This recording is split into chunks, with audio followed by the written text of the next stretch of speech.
Okay, you know what I'd like to do is with you go through each one a short, like a 1 minute story of their lives, and how that gives you a picture of of that time in India, the history. So from the smaller stories to the bigger picture, start with anyone you'd like to start with, and something about their life.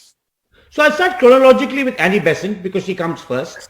And she comes in 1893, Prannoy, which interestingly is the year Swami Vivekananda makes his great speech in Chicago, and Gandhi, of course, goes to work in South Africa. So when two great Indians are going to make their mark in the West, this Irish woman is making the reverse journey, coming to India, first as a theosophist, interested in spirituality, and then moving into politics very quickly via education. She's one of the founders of the Banaras Hindu University and becomes, because she's Irish, she's inspired by the Irish Home Rule movement of 1915-16 and starts a Home Rule League for her adopted country, India.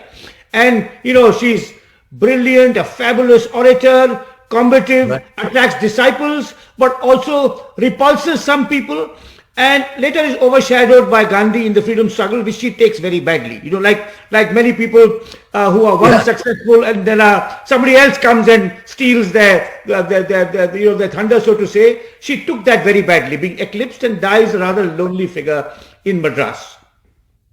So actually, as you write in the book about her, that she was a great orator. She went around England, and became quite well known there. So when she came here, what was the situation, the larger picture in India that she was fighting particularly for? So I think it was education. So she started schools and colleges. She was one of the founders, arguably the second most important founder of the university. But her appeal, she was a great orator, but her oratory was limited by the fact that she could not speak any Indian language. So the people who flocked to listen to her were English-speaking upper caste male Indians who were lawyers and doctors and professors. And Gandhi's great advantage, the advantage of people like Gandhi and Tilak, who essentially, overshadowed her, was that they spoke in the vernacular. They spoke Hindi or Gujarati or Marathi or Lajpat Rai in Punjabi. And actually, she played a very important role in mobilizing the educated middle classes.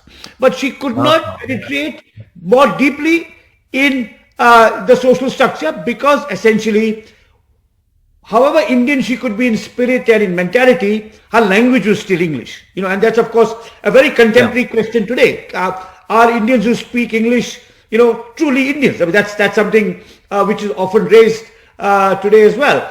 But in catalyzing the Home Rule movement, in encouraging women to enter politics, in 1917, she became the first female to be president of the Indian National Congress, Prannoy, in 1917, at a time when there were no women in British or American or French or German politics. In 1917... That's kind of a very important, as you say, extension from her life to the larger picture about the role of women.